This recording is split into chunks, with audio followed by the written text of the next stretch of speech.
Hey, it's me, Rod Morgan, a longtime listener and semi-professional host of the Morgan You Know podcast, a pop culture, sometimes music, sometimes movies, sometimes TV podcast, always entertaining podcast on the Morgan You Know podcast network. Listen to us wherever you get your podcast. That's an awful lot of podcasts. That's the Morgan You Know podcast. Hello, Internet. The Morgan You Know Podcast Network presents Balls and Brew.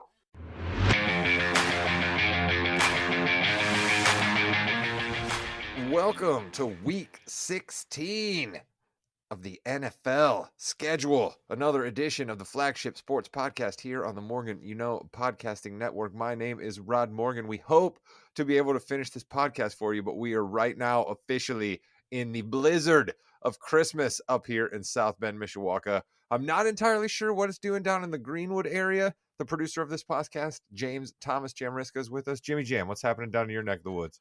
We got cold wind. We've got about 1.5 inches of snow. Everything's shut down. It's crazy out here, dude. I don't know what to do.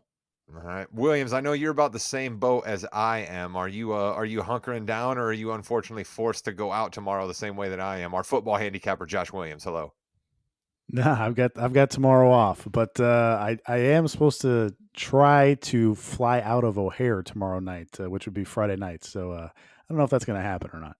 Yeah, I was gonna say that could be tricky right now. O'Hare was literally featured on the nightly news with Lester Holt the other night about how much trouble was going to be happening there. And a man who probably doesn't have as much snow as us, but it could be some extreme weather. It's the old man, Chris King in North Carolina. Chris, hello. What is up? Well, we hit 65 degrees today. It was rainy, kind of warm. Not too bad.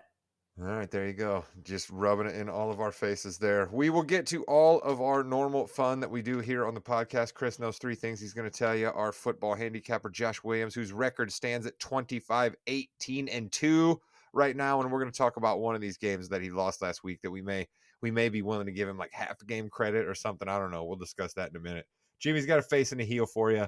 And I actually have my Tom Cruise game of the week picked out. I remember what game I picked last week. Still disappointed that we are not reaching blockbuster levels, but I'm determined to finish this thing up. Let's start with Mike White. Williams, let's start there. Do you think that we should have allowed you to change the pick when we heard that Mike White was not going to be starting for the Jets? No, I actually don't. I'm in the most of the time I'm in the no excuses, man. I just got to play better. I just got to know.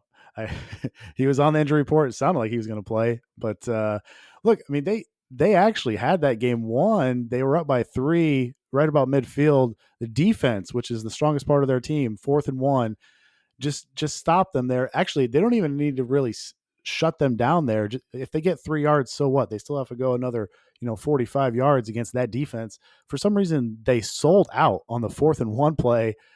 Detroit calls up an awesome flat to the backup tight end. He rumbles and stumbles for 50 yards, touchdown.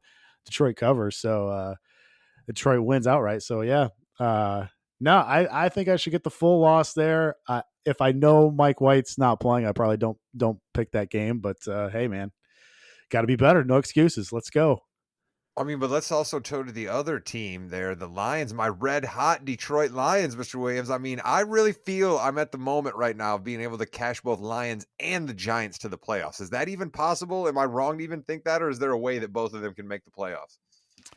No, that's possible. I like the Lions a lot. I only sold on them this last week because they had won 6 out of 7. Seemed like the public was all over them, and that's kind of when the sharp bettors kind of hop off a little bit because you're buying them at their highest point. But they keep on playing well. So they had to prove it to me last week, winning on the road, and they did. So I think they have a chance because Washington.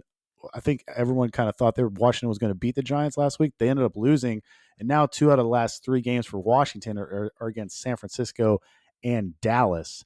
Now, that game is the last game of the year, so it's possible that Dallas could sit guys because they're pretty much stationed in at the number 5 seed. So we'll see. Washington and Dallas seems like they always play that last game of the year, and it seems like Dallas always beats Washington that last game of the year, no matter what the records are, from what I remember, from what I recall. So we'll see on that one. That'll be interesting. But yeah, I think Detroit and the Giants both have a realistic shot at the playoffs. That would be incredible because my Ravens all the way to the Super Bowl bet is looking worse and worse by the day. Chris, we just brought up the Dallas Cowboys. That probably made your ears perk up a little bit. I know the Cowboys are involved in one of the things you know, plus you're a definite Dallas Cowboys fan. What do you got for us? Yeah, I'm a diehard Cowboys fan, and this is why I know that Cowboys fans, we're going to be lucky if we see one more win the rest of this year. I know we got your boy Gardner Minshew coming up this weekend. People think we should win this game. I'm not so sure. I Apparently, those don't, people have never watched Gardner Minshew play quarterback, but continue. and they also don't remember what Dallas does in December every single year. They look hot. They look like they're ready to be seated perfectly. They're going to end up losing two or all three of these games. They're going to end up giving up the 5 seed to the Giants. And then we're going to end up having to play San Francisco in the first round of the playoffs. And we will lose at San Francisco in the first round of the playoffs because we're the Dallas Cowboys. Because you are the Dallas. How about them Cowboys, huh? Quote Jimmy Johnson there. It was a topsy-turvy week 15. Jimmy, possibly the most memorable play from week 15 is somebody involved with your heel. Let's go ahead and touch on that game because that was some wild stuff. Yeah, in a tie game where the New England Patriots just seemingly were going to run the ball out. They actually got a little bit more yardage than they thought, did a lateral, and then all of a sudden, Jacoby Myers, the heel of the week, decides to throw the ball about 40 yards sideways right into the waiting arms of the Raiders. And then unfortunately, Mac Jones was put in a very bad spot and got ran over. Game over. One of the biggest bonehead plays ever. It's one of those plays where you're trying to do more than you should be trying to do, and it really bites you. And the Patriots looked horrible on that play. Now, Jimmy, I've heard a take where people think that Ramondre Stevenson may have been one of the main catalysts of that play. People are kind of saying that most of the Patriots thought to themselves, okay, we're playing for overtime. But then when they saw Ramondre do what he did, they kind of thought to themselves, did I miss a call here? Are we supposed to do the Stanford play? So what's your take on how all of that ended up going down? Because this normally shouldn't happen to a Bill Belichick team. It shouldn't happen to any team, really, but yeah, especially a Bill Belichick team. Of course, how many times can we say that this year when it should just happen to Bill Belichick teams? We can maybe talk about that later. Stevenson was just trying to make a play, and he made the play in the right way where he did a little bit more, but it was still safe enough. It was the play after that that really was not, you didn't need to do that. If they're trying to run out the clock, why not just take a knee? Why even run that stupid draw play? That's a very good point. But I guess Williams, I would say that the Patriots, about 45 to 50% of their offense is the draw play. So, I mean, they probably just had nothing else. I know you had to be going crazy when that one was happening on your monitors there at Williams HQ. It was wild. I cannot believe that play. If you go back to this winning probabilities of teams this week, this was the most improbable week maybe ever in NFL history. The Bucks had 89.6% winning percentage. They lost. Cowboys 96.7. They lost. The Patriots 94.3. They lost. And the Colts, I think this is low. The Colts had 99.6% winning probability. They're up 33 to nothing at half. Nobody's ever blown a 33-point lead, and the Colts blow that. Second time in NFL history, there was 3 walk-offs, and 2 of them were defensive. The Jags and the Las Vegas lateral that we will never forget. I mean, unbelievable, improbable comebacks this week. It was topped off by that Raiders-Pats game. I'm going to go contrarian Colts fan here, as I often do, but I saw a lot of Colts fans going crazy on social media after that game. Why? You want the Colts to lose that game. I wanted to go give Jeff Saturday a hearty handshake after that game. We need to lose that game. And then what does Saturday do to solidify that we need to lose? Nick Foles is now in at quarterback. Kudos to Chris Ballard and Jeff Saturday and Jim Irsay and whoever's running the show down there in Indianapolis. Putting Foles in at quarterback is the way to go. Week 15 was an awful lot of fun. Chris, I know you have a take on why week 15 is ultimately what the NFL really needs. Yeah, the week 15 is exactly why the NFL is so successful. And I know it's exactly why I love the NFL. Williams hit on it there. We had two defensive walk-offs. We had realistically about what 6 7 games that finished on the last play, like it was still, you didn't know who was going to win until the last play was over. The average uh margin of victory over all games last weekend was 6 points. Only two games were in double digits. It was a phenomenally crazy week. I loved every second, even though my teams lost in some horrific ways. I still loved every second of it. That's why the NFL is so great. Now, Jimmy, I was shouting out the Indianapolis Colts there, but I did just notice we need to get your face of the week, and perhaps I should be giving credit to someone else in that phenomenal Colts loss. Yeah, kind of like Jason Hayward with the Chicago Cubs back in 2016. Patrick Peterson at halftime said, "No, we are not going down without a fight. We are the Minnesota Vikings. We will come back and we will win this game." And by God, they came back and they won that game. So I think Patrick Peterson's got to be our face of the week because somebody had to say something and he said it and they did it. Listen, I'm all for a phenomenal halftime speech. I mean, made up speeches are essentially the fiber of any and all good sports movies that have ever been produced in America. But come on, come on. Really? Patrick Peterson, somehow his rah rah speech is what got the Vikings that game, please. Jeff Saturday's terrible coaching and the Indianapolis terrible roster is the reason that game was lost, Jimmy. But kudos to you for shouting out Patrick Peterson, a guy who doesn't get a lot of rep. Had nothing to do at all with the lack of coaching, lack of offense, lack of defense, lack of maybe having your kicker who had made 5 field goals kick a 6 field goal to ice the game. None of that had anything to do with it. It was the Patrick Peterson speech, Rod. Come on. All right. One other thing that became official that we'll clean up here before we get into Williams's picks is the Pro Bowl has been announced. I know Chris was looking forward to the Pro Bowl because they have changed up the format. That was one of the things that he knew a few weeks back, but apparently now Chris is angry at the Pro Bowl, and that's the way it works with these old men. They're up and down sometimes. Chris, what do you got for us? Well, there's a couple players I know should have been included in this, specifically the NFC Pro Bowl roster. That is, of course, Christian McCaffrey and Amon St. Brown from the Detroit Lions. And we all know what McCaffrey's been able to do for San Francisco since getting traded.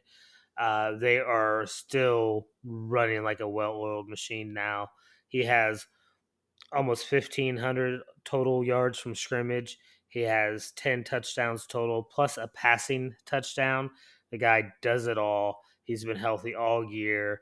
We all know how good he is. Put him in the Pro Bowl. And St. Brown, he has over 1,000 yards already. He has 6 touchdowns already. He is a difference maker on that Detroit Lions offense. He is the guy that moves the chains. He has more first downs than just about any other receiver in the league. And really, those are the guys need to be on this team. And I'm going to tell you the two people they need to kick off the team. And it's not because these guys aren't any good, but I think St. Brown needs to replace CD Lamb. And I think that McCaffrey should replace Pollard, both from the Cowboys. Wow, look at you taking your own guys off of the Pro Bowl. Mr. Williams, you like to push back against Mr. King sometimes. Do you agree with him that those guys should be in the Pro Bowl? Yeah, Amon Ra had an awesome year. I think he gets damaged by just the ridiculous year he had last year, and we see that a lot in voting. I mean, usually it takes like 4 or 5 years. You know, we see this more in NBA where like everyone gets tired of voting for Giannis because he's just unbelievable. But Amon Ra just had that one awesome year, and they're like, all right, he's had enough. It's pretty unfortunate for him. He should be on there. And then McCaffrey, I think, just gets nicked because he got traded. And so that's a stupid reason. I get it, but like sometimes that's how just voters are. But I would probably agree with him. Amon Ra probably deserves to be there more than CD.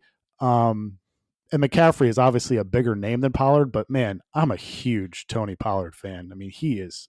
I think Tony Pollard deserves to be on the Pro Bowl. I honestly, I would put McCaffrey in over Miles Sanders. I know Miles Sanders has had an awesome year, but Tony Pollard is one of the most explosive running backs in the league. And well, I get it. I get it why they put Sanders on there because Philly's like 13-1 and got the 1 seed right now in the NFC. So I get it. Somebody's got to be left off. It sucks. But yeah, both those guys probably deserve to be on.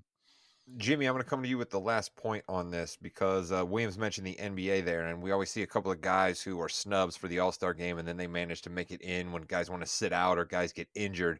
We're not playing a Pro Bowl game this year, but do you still think there's a chance these two guys might end up on the roster because if you guys decide they don't want to be there? Yeah, I think that's going to probably happen. It happens every year. Remember, the Biscuit was a Pro Bowler one year, so anything can happen in the NFL. The Biscuit was a Pro Bowler. Jimmy, I love it when you bring up Biscuit stats. You're my man. All right, we mentioned Williams' record is 25-18-2. He's coming off a 2-1 week. Last week he was 3-0. The week before that, he's getting hot here at the right time of the year. 7 games above Mount 500. Let's get into his first game this week. Mr. Williams, what handicapping you got for us?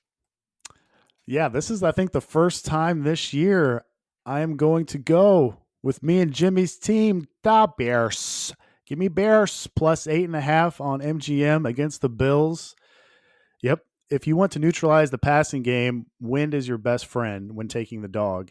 And anybody that's seen the weather report this week, it is supposed to be downright nasty at Soldier Field on Saturday. And the Bills are coming off a huge come from behind divisional win at home against the Dolphins, where the fans were fantastic, throwing snowballs in the air, possibly throwing some snowballs at Dolphins wide receivers. You never know. And take a sneak peek at their schedule next week for the Bills. A humongous game in Cincy on Monday night. Allen versus Burrow, possible 1 seed on the line here. Meanwhile, sandwich in the middle here is the lowly Chicago Bears. You've got a road game out of conference, 1 o'clock, in between 2 nighttime, primetime, standalone games. Call me crazy, but just like with the Cowboys last week, this feels like a letdown game for Buffalo. And the Bears here have been playing better. What can you do on this Buffalo D? Miami showed that you can run on this D, and nobody runs it more than the Bears. The Bills are 19th in yards allowed per carry. And don't look now, the Chicago Bears are first in yards per carry. Got some ref stats here. Home teams, when Carl Cheffers is the head ref, 58, 39, and 1 straight up. That's not against the spread. That's straight up since 2016. Home teams under Carl Cheffers, that's 60%. And there's a 33% increase in the amount of money compared to the tickets written in this one, and they are siding with the Bears here. Remember week 1 when it was terrible conditions? This Bears team beat the Niners. And recently, check these box scores out in 5 of the last 6 Bears games. Bears lost to the Dolphins by 3. They lost to Detroit by 1. Lost to the Falcons by 3. Lost to the Eagles by 5. And then don't forget the Packers game where they were up by 2 possessions on the Packers in the fourth quarter. So Bills have been playing with fire lately. They barely got by the Lions on Thanksgiving. They barely got by the Dolphins last week, down by 8 in the fourth quarter. So give me the Bears here, plus 8.5. I haven't liked the Bears, getting, against the spread at all this year. This is the first time all year. I love the Bears in this spot. Give me the Bears plus 8.5. Chris, am I wrong to say that it feels like the Bears, who I believe only actually have 3 victories, that are real, but doesn't it feel like the Bears are like a 7-8 win team because of what Williams just was speaking to there? Always exciting games when the Bears are involved. No, I don't see that. I see them as a 3-win team. I haven't seen much about them. I don't think that these games are close because of how the Bears are playing so much. It's how these teams the Bears are playing. A lot of these teams are playing down to the Bears' standards, I would say.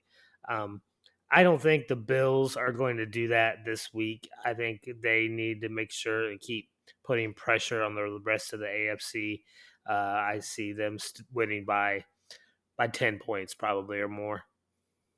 Jimmy, Chris was just really talking your team down right there. My goodness. I kind of feel like the Bears are a strong team, even though their record doesn't speak to it, but Chris certainly doesn't see it that way. It is Festivus. I've got a lot of problems with what Chris just said, and I'm going to tell him right now.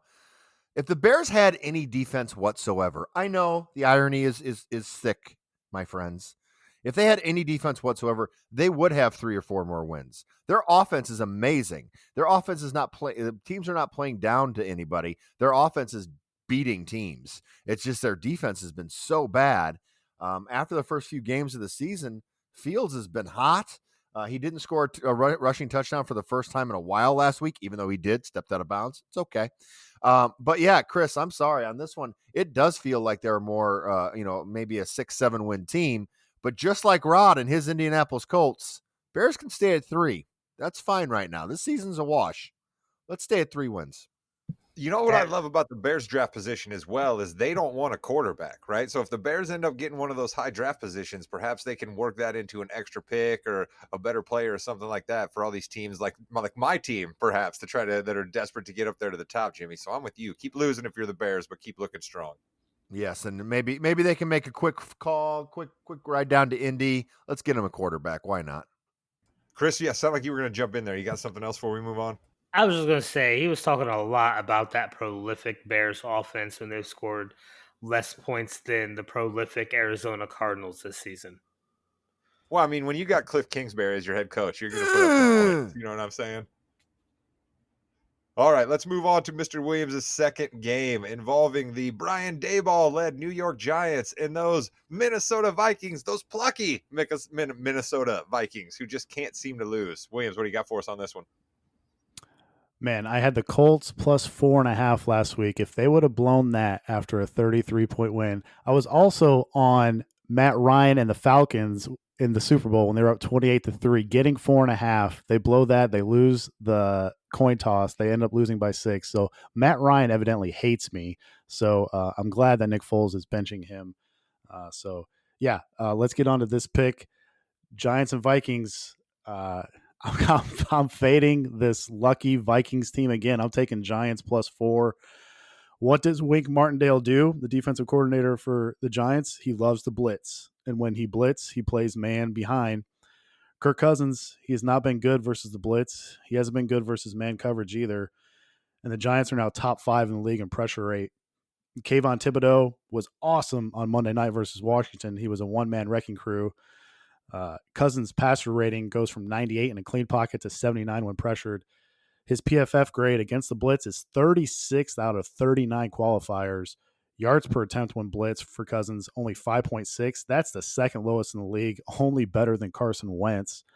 And on the other side, the Vikings pass D is 27th in DVOA. Surprisingly, the Giants pass offense is top 10 DVOA.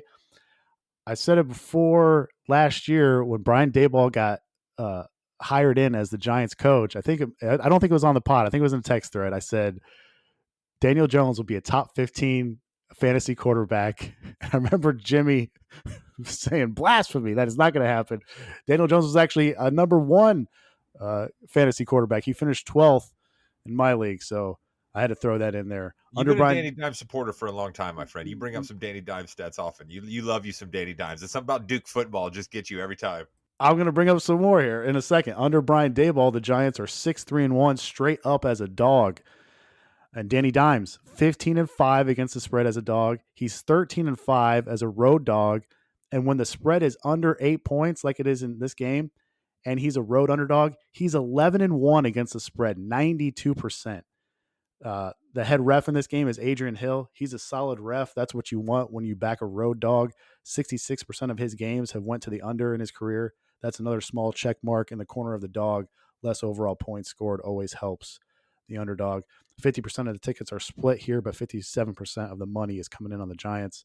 Give me the Giants here, plus 4 against the Vikings. Giants, baby. New York football Giants. Let's go. Giants to the playoffs. We still are all about that. Jimmy, how do you see this game? Circling back, the Cardinals have 2 more points than the Bears, Chris. Okay? Calm down. 2 more points. Lord. All right. I was too busy on that. So what game we know? Giants and Vikings. Vikings. No, yeah, Giants and Vikings. Giants plus 4. I think this is a strange game for both teams because the Vikings are coming off that high of coming back and beating the Colts, but they had to give their all for that one. So I am kind of in the Williams. I agree with everything except for anything he ever says about Daniel Jones. I do like the Giants here plus 4. So that means, of course, the Vikings will win. Contrarian Chris, does that mean you're on the side of the Vikings here? Yeah, I think the Vikings probably pull this out. The The Giants do have an outside shot. However, I still think even if the Giants lose to the Vikings, they still win at least two more games, or the last two games, which still probably puts them ahead of Dallas by the end in the playoff seeding. There we go. You can just hear the defeat in Chris's voice about the Cowboys. You absolutely love to hear it. Speaking of teams who are coming off of emotional games, those Las Vegas Raiders that we talked about at the beginning are taking on Mike Tomlin's Steelers. Williams, are we about to see a Josh McDaniels rah-rah spot here? What do you got for us? No, we're not. I usually don't go down narrative street here, and usually we like backing Tomlin as a dog, but I'm going to back Tomlin here as a super emotional kind of rah rah spot here. Steelers minus 2.5. I'm going to take that. It's supposed to be low teens, 25-mile-per-hour gusts. I'll go out on a limb here and say that favors the team that plays outside compared to the team from a warm weather city playing in a dome. Raiders 22nd in rush defense DVOA. We just saw Ramondre Stevenson had his best game of the year versus this Raiders D, 172 yards and a tutty. Raiders like to run the ball top 5 yards per carry, but the Steelers D, since their bye, is second in schedule adjusted rush defensive efficiency. And here we go with narrative street here. Pittsburgh is going to be wearing their 1970 jerseys for this game. We know there is no better motivational coach in the league than Mike Tomlin. He is going to have this Steelers team absolutely jacked and pumped up to pay tribute to the late Franco Harris.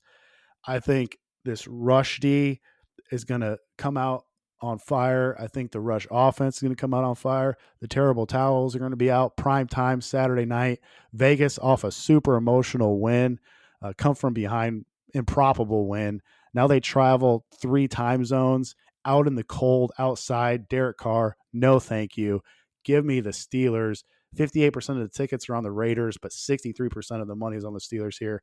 I think this is a super emotional spot for Pittsburgh. Give me Steelers minus 2.5 here on Sunday or on Saturday night. Sad to see the late, great Franco Harris passed away before this weekend that they had planned to honor him. But Jimmy, let's be real here. The Immaculate Reception, it hit the turf, right? I never saw it hit the turf. Are you kidding me? That was a catch. We don't know what a catch is now, Rod. How can you say that? Who cares? That's a fair point. That is absolutely a fair point. If we can't do it now with all the cameras we have, there's no chance they were going to do it back then. So that's a great play by Franco Harris. R.I.P. to him. So there you have it. We have Bears 8.5, Giants plus 4.0, Steelers minus 2.5. Jimmy, while I got you on here, there's one other thing I wanted to do. Was there anybody on this podcast who at the beginning of the year said, watch out for the Jacksonville Jaguars? Was there anybody on this podcast that said that, Jimmy?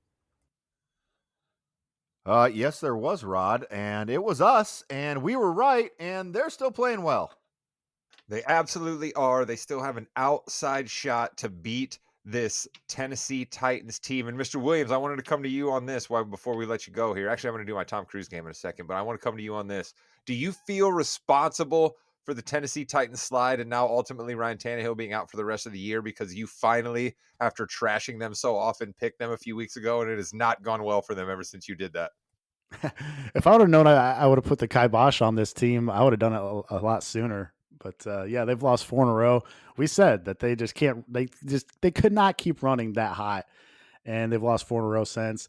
This is why, and you're going to totally disagree with this, but this is why I did not understand why Indianapolis punted on this season so early.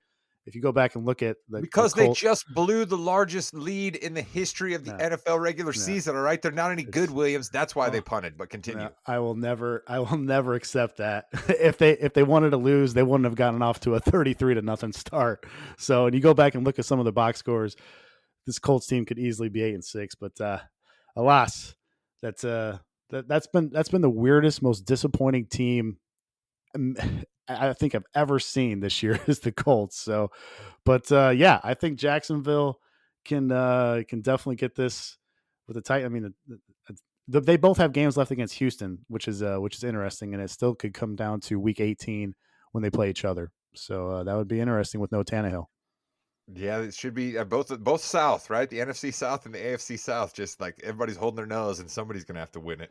Speaking of everybody holds their nose, unfortunately, when I pick a game for the Tom Cruise Game of the Week, it usually doesn't work out great for me.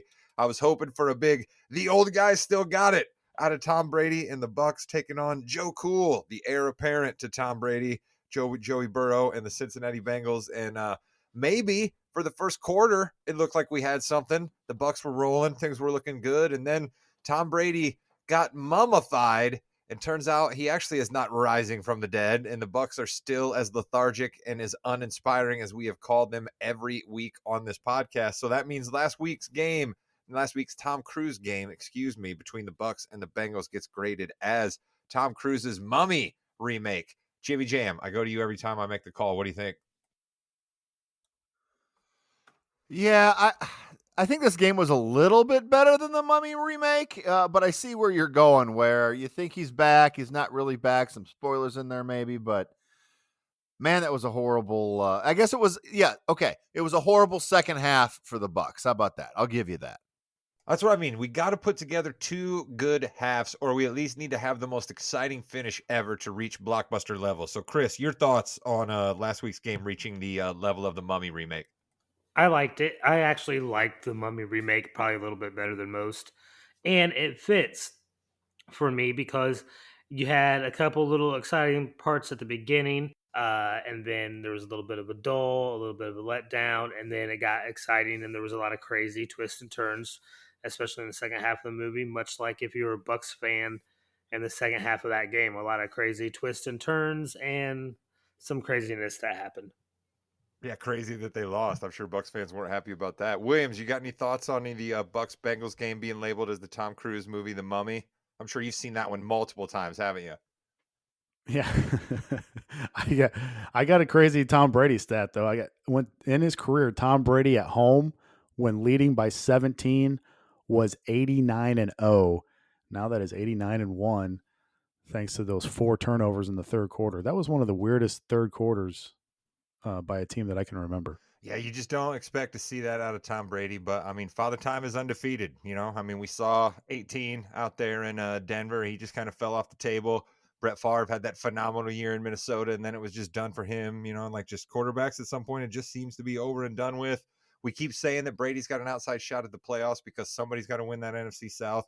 Bill Simmons is still holding out strong for the Carolina Panthers. We'll see how that goes, but that will all play itself out next week. But Mr. Williams, I understand we maybe are going to be without you next week, but at this point now it depends on O'Hare. Wait a minute, don't let me say goodbye to Williams yet. I got to pick my Tom Cruise game this week. Jimmy didn't even have to remind me. I remembered myself.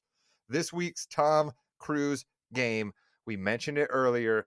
It's somebody that I firmly believe is the greatest backup quarterback in the NFL. I would love nothing more than for my Indianapolis Colts to just pony up and go get this guy out of Philadelphia. Gardner Minshew is in, and the Eagles will be undaunted and take out Chris's Cowboys, and we will finally achieve the blockbuster Tom Cruise grading thanks to the stash, the Uncle Rico wannabe, my guy, Gardner Minshew. And don't be surprised if he does it and then dedicates the game to the Pirate, Mike Leach. Williams, your thoughts?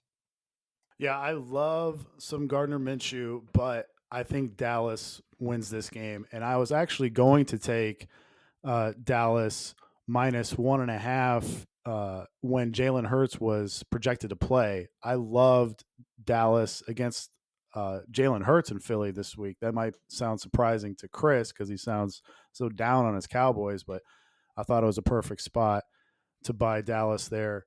But I think Dallas comes out and wins this game. I think this could be the ultimate gamesmanship from Philly here. I don't think they want to show the Cowboys anything because Wow. I think they're kind of scared to play them in the playoffs. The more you see this Philly offense, I think the more you get adjusted to it. And Philly is resting a ton of starters this week.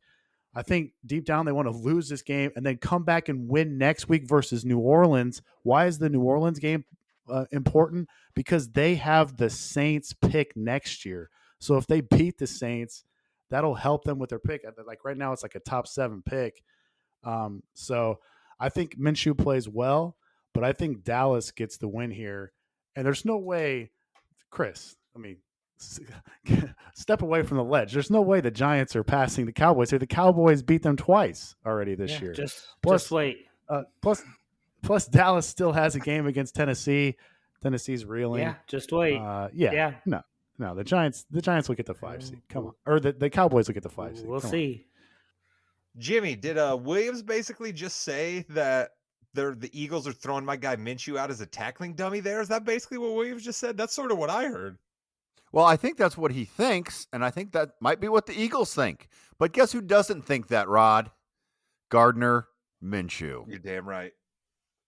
You are damn right. Listen, I hope Minshew shows up, and I'd still, the Colts, if you can't get up high for somebody in the draft, come on, Gardner Minshew, let's go. I mean, you trucked out Matt Ryan this year. Goodness, you trucked out Carson Wentz last year. Come on, Gardner Minshew. It's not even that. It's a step up from those guys. Love Gardner. Hopefully he comes through big for me on the Tom Cruise game of the week. Mr. Williams, as I was saying, we thought we were going to be without you next week, but now travel situations are different. One way or another, we'll get your picks next week, but we're not entirely sure if we'll get audio from you next week. Is that a fair assessment?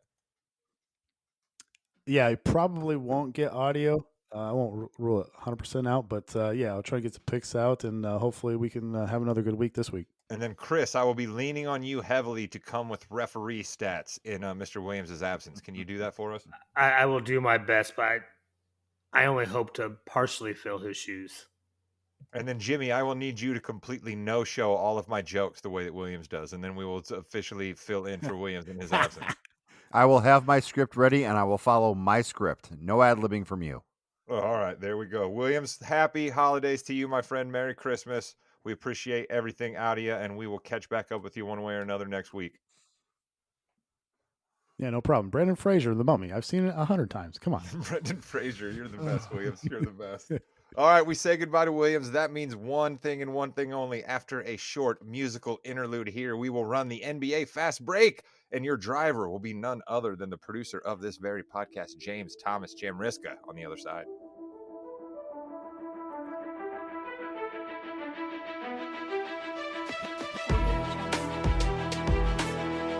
Welcome to the fastest 15 minutes in the NBA. It's the Fast Break on the More You Know Podcasting Network. I'm Jimmy.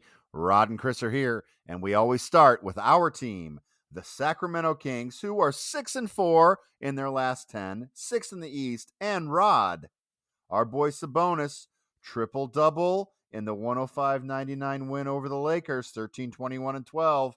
How are we feeling about our Kings right now? Jimmy, I love that you prompt me with Sabonis because I heard something that absolutely floored me the other day. I believe Sabonis right now has the 7th best odds to win MVP according to many sports books out there. That's how good that our guy Sabonis is playing for the Kings, lighting the beam more often than we aren't. Sabonis putting up triple-double numbers, running that offense. There's no chance Sabonis is going to win MVP, but how amazing is it that a Sacramento King is in the top 10 right now? That is terrific. Yes, it's basically the top 3 that really matter. Chris King, got those lights up. You're ready to go. How are you on our Kings right now? You feeling good? I'm feeling really good, but we cannot lose games like we did the other night to the Charlotte Hornets. Yeah. LaMelo, baby. He's back and playing hot. Yeah, he's doing well, and I do want to talk about them for a little bit because last week we all came up with some trade ideas. Well, I'm going to throw some trade ideas at you. Compliments of SB Nation, SacRoyalty.com. They have some possible trade scenarios for our Kings. Rod, I'm going to ask you first. How do you like this trade idea with those Charlotte Hornets? PJ Washington and Kelly Oubre go to the Kings for Rashawn Holmes, Davion Mitchell, and 2 second-round picks. You think that would put our Kings over the top to ensure them a playoff seed? Well, here's the thing with PJ Washington, right? Like, he's not much of a defender, and you're shipping Davion Mitchell out in that transaction, who is one of your good defenders, but PJ Washington can shoot from the outside, so he'll definitely help your spacing a little bit there. Here's the thing with Rashawn Holmes, though. Not necessarily a household name, but that guy just is a solid center. He just plays the modern center game, can screen, can roll to the rim, rebound, block shots. So I don't know. I guess I'd like that move because Kelly Oubre is one of those high ceiling guys. There's many games where you're scratching your head like, oh my God, Kelly Oubre's putting up shots for me. And then there's other games where you're like, yeah, Kelly Oubre. All right. So ultimately, I think it might nudge the Kings up a little bit. And you're only giving up second round picks and guys who aren't superstars. But I don't know that it solidifies them as much as we'd like a trade too. Chris King, are you in the at the point where Davion Mitchell is someone you would be willing to give up for a Kelly Oubre and a PJ Washington? Because if you want to get somebody like that, you're going to have to give up him. I'm kind of with Rod right now. I don't think I would want to do that trade. I I really like what the Kings are building. I really like the nucleus of this team. I don't think you necessarily need to shake this team up. They need to keep playing together. I mean, these guys don't even have a full season together under their belt. So I think you better not rock that ship yet. Okay, well, how about this one? A little bit bigger of a trade here. The Kings and the Wizards doing a little swapping, with the Kings getting Kyle Kuzma, Denny Avdija, and Isaiah Todd for Harrison Barnes, Davion Mitchell, a 2029 first round top 10 protected, and a 2027 first round pick unprotected. That is a whole heck of a lot to give up, I think, for Kuzma. Avdija has got your defense, and he can score every now and then. Isaiah Todd's still young. But are you willing, and let's go to Chris King on this one, are you willing to give up Harrison Barnes, that veteran leader in the locker room, to get those players? No, I don't think I'm making this trade either. I Yeah. do think Kuzma would be nice on the Kings, but I'm not making that trade. Yeah, Rod, 2 first-round picks, and all you're getting is Kuzma and Avdija back. That's kind of tough, don't you think? I love Kuzma, right? I think Kuzma Yeah, is yeah. he's the most prized possession out there in the trade market, and he wants to go to California. Sacramento's in California, so I think he's going to be great on that team. I am not as worried about giving up Davion or Harrison Barnes in that scenario, because here's the thing with Harrison Barnes going to the Wizards. They don't really want him anyway. So he'll end up just being bought out, and then he'll end up showing up on some other contender. So don't cry a tear for Harrison Barnes. But 2 first-round picks, you got to be careful. Because look at what's happening in Minnesota and look at what's happening in Atlanta right now. You give up too many picks before your team's actually ready to make that next step, it can hurt you. It can. Let's do one more here. A smaller one. Kings and Suns. Rashawn Holmes for Jay Crowder. Jay Crowder going to the Kings, a little bit more veteran leadership. Coming off the bench, maybe. I don't know. He doesn't like coming off the bench, Chris King. What do you think about Jay Crowder on our Kings? I think that would help their defense a little bit. Boy, that's one I'd have to think on, but first Wow. instinct is no, but I think it could work out. Rod, I did it. I left him speechless there for a minute. I was a little worried we lost him in the blistery 50-degree weather in North Carolina. That's right. Yeah. Here's the thing, right? Has there ever been a guy who's gotten more talk on podcasts and on websites that has less effect on a team than Jay Crowder, right? I mean, he gets a Yep. lot of credit sometimes for like the only teams that he plays on go to the playoffs. But then if you look at the teams he's been on, it's like, yeah, of course those teams made Of the course, they go playoffs. to the playoffs. I'm not entirely sure Jay Crowder had much to do with it. I mean, the guy's not playing. So if he does want to play for Sacramento, I mean, he's proven himself capable in playoff minutes. And if Sacramento's going to get to the playoffs, having a guy like that who's not going to be scared could help him out. But I mean, Rashawn Holmes is good at defense for them. You know what I mean? So you're essentially getting rid of defense for a defense guy who can maybe shoot a little bit. But I guess, again, you're just doing that for playoff metal. And if I'm Sacramento, like Chris was saying, let's just make the playoffs first. I agree with that. So there's a couple of trade ideas for the Kings. Let's go next. I want to talk about a game I went to this week. I actually was in person live with the Pacers and Knicks contest. Let me tell you, with kids at 5:00 game, fantastic. Get out about 8:00. Get home nice and easy. Don't have to We're worry so about getting old. in too late. We are so old.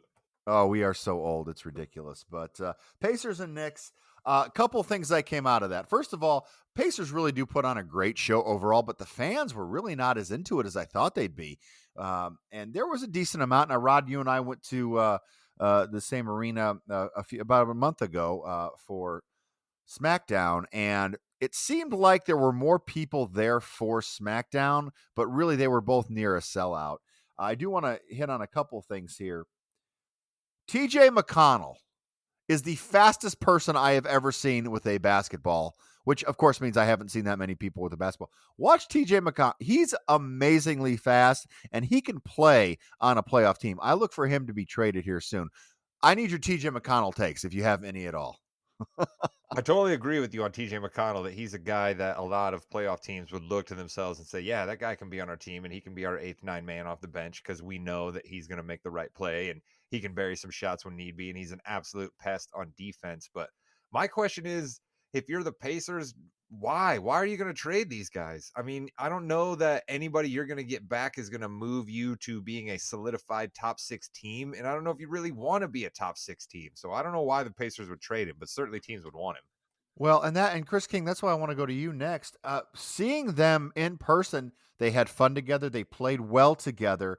Buddy Hield, Aaron Nesmith each had 23 points.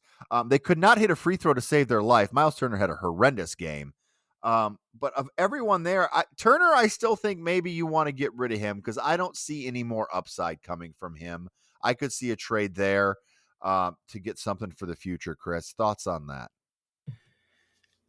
Yeah, so I'm not. I probably never have been 100% sold on Turner being the solution at center for the Pacers, but I'm not sure what would fit there. I do think we need someone that can play at least as good of defense as he does, and just be a little bit more useful on the offensive end. Um, I'm with you though. I think if we could find an upgrade to Turner, that could really solidify this Pacers team because it looks like they have a real good chemistry really developing right now, and I'd like to see it even continue further. Jimmy, let me ask this quick question here, if you wouldn't mind. When a Sure. team makes a deal at the deadline, Chris, how often do they get better with the guy that they gave up, right? Like, I get what you're saying, but I just feel like those deals aren't very possible at the deadline. Those are usually like teams that are getting rid of a guy and they're moving on for the future. They don't usually upgrade. Yeah, I mean it's few and far between when you see someone that makes the right move before the trade deadline that like really puts them over the hump or pushes them to the conference finals when they were probably an 8 seed before or something. So yeah, like it's rare, but we I think we all know that Turner's not the long term solution for this team. Yeah, and I Yeah, think I'm the not so issue sure about is, that. I sign him right well, now if I'm the Pacers. What else are you going to see, do? Sign him and then trade that contract. I think it's easier to trade the contract now, so another team can audition him for a little while, see what he's actually worth, and go with it there. But that's the Pacers side. Nick's side, I really want to hit on a couple things here. Julius Randle's back in shape. He is a man. But I will tell you one thing: Julius Randle, don't shoot threes anymore. Just don't do it. Yeah, I know. Hey, I'm a 3-and-D kind of guy. No, don't shoot a three. You don't look good shooting them. Yeah, you made 1 or 2, but you shot like 7. Just go inside and be Julius Randle and be dominant. I don't understand why you have to shoot those threes. Well, it's because he was good at it a couple years ago. Like a couple years ago, he shot like 35%. But you're not wrong though. He is a man. He can really dominate a game if he wants to. RJ Barrett did a really good job driving in. Can't shoot, but he's good driving in there. And then Jalen Brunson is a stud. He was all over the place. Almost got thrown out a couple times for some questionable talking to the refs after some fouls. But Jalen Brunson had 30 points. Really good job there. Look, the Knicks are a good squad. They came back. They won. It was 109-106. So it's kind of a weird saying this low scoring game in the NBA this year. But the Pacers completely blew that because they couldn't hit any free throws, especially Miles Turner. So that is my Pacers Knicks review. And next, I'm hearing the music. That means there's only one thing next: the Rod Damnation of the week. We completely let them off the hook. And magically, he has absolutely nothing to say. How could they possibly understand courtside Karen? Yes, Jimmy, thank you. It is time for Rod Damnation of the Week, where someone is taken to task by me, Rod Morgan. And I have a pretty quick one for you this week. And somebody that I'm taking to task, it's just 3 letters: NFL. All right? It's not enough that you dominate every sports network out there and that your news is the news that leads all the time. It's not enough that every podcast is talking about your moves at all times. It's not enough that you dominate Thanksgiving. It's not enough that you get a Thursday night kickoff concert, all the above, that Super Bowl is essentially a national holiday. All of that apparently isn't enough for you, NFL. You have to move in on Christmas Day, the one day where the NBA gets the chance to be front and center, and it's this sort of unofficial kickoff to the NBA season. You, NFL, are not content with the billions and billions of dollars you make already. You need to move in on Christmas Day. Shame on you, Roger Goodell. Leave Christmas Day alone for the NBA.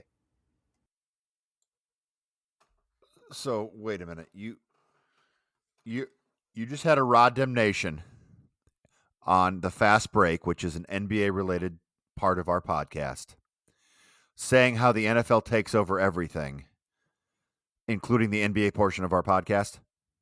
Yeah, I get the irony Okay. here, Jim. Okay. I'm just asking questions. I still want the NFL to know that I'm disappointed that they are encroaching on Christmas Day. And that, to me, still relates more to the NBA because of my take. The NBA and Christmas Day is synonymous, not the NFL and Christmas Day. I agree with you, Rod, in sentiment, but like I have absolutely the opposite take.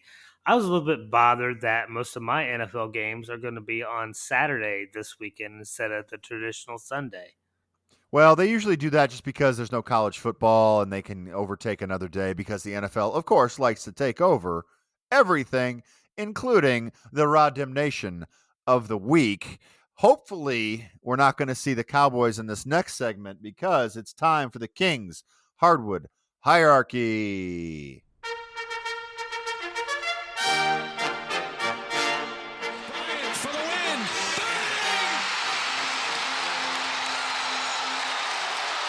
Last week we had the Celtics were our kings, the Bucks were the queen, the Grizzlies were the prince.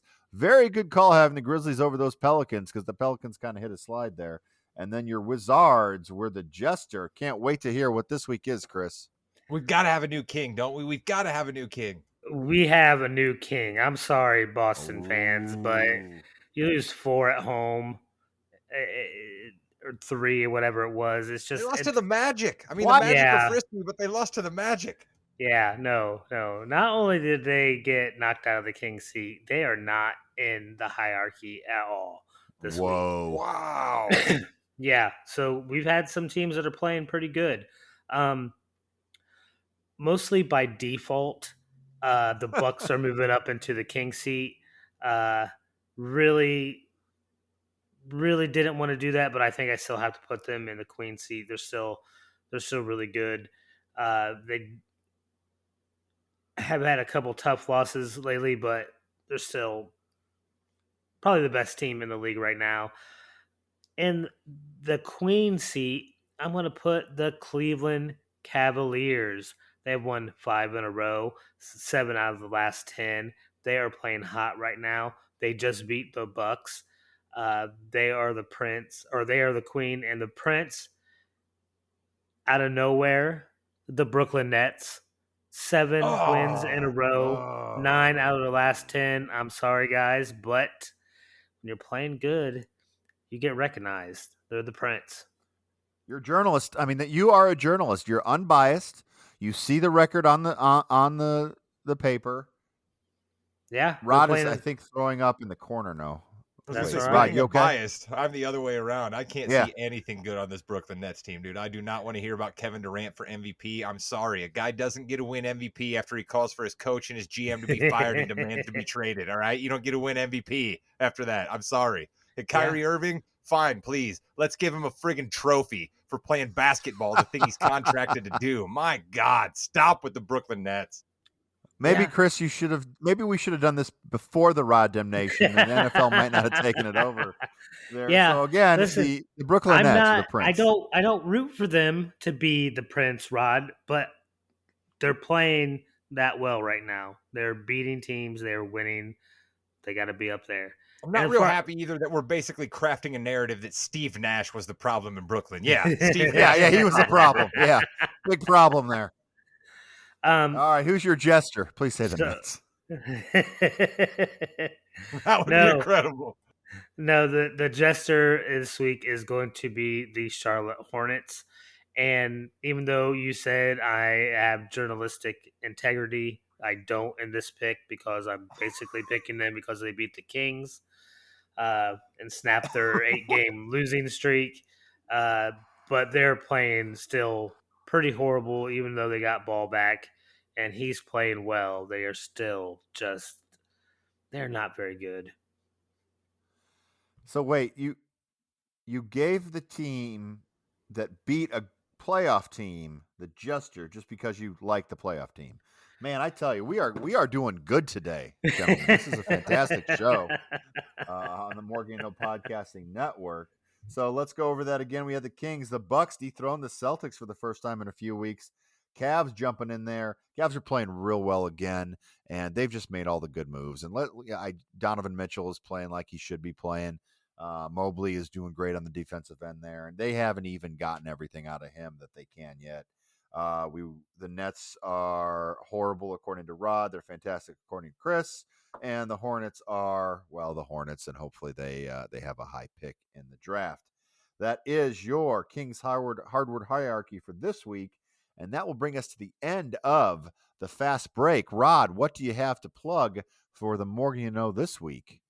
Well, what I have to plug is one of the episodes that Jimmy's talent as a producer of high quality audio content comes out. We put together our Christmas special every year. We do lots of different interviews recorded over lots of different nights. We need a bunch of interludes and things thrown in. I'm telling Jimmy to grab clips from things, and he puts it all together. And the Festivus episode is out and in this feed. It was released just yesterday prior to this recording. So I think it was released on a Thursday when you're going to be getting this on a Friday. Check it out. It's a lot of fun. If you're up here in Northern Indiana like us, you're going to be snowed in anyway. So we got the grievance episode. Then we got this very Balls and Brew that you just listened to. And Jimmy and I are going to be coming back after the first of the year with a very special wrestling episode all about the Royal Rumble. So those are a couple things you can look out for here on the Morgan Podcasting Network. Would the Royal Rumble episode account for the feats of strength?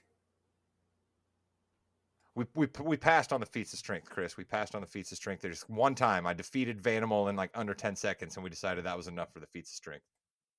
Yeah, I didn't record very much because Vanimal just says, "Ow, ow, my arm," and we didn't think that would be very good content for the. I take after Ronda Rousey that way. I just break people's arms. Yeah. Kate saying, "Good job, Vanimal." Afterwards, letting Dad win there. But Chris King, anything to say before we sign off tonight? No, good show, fellas. All right, Chris, thank you very much. That has been what is this? This is Balls and Brew and the NBA Fast Break on the More You Know Podcasting Network. Goodbye, Internet.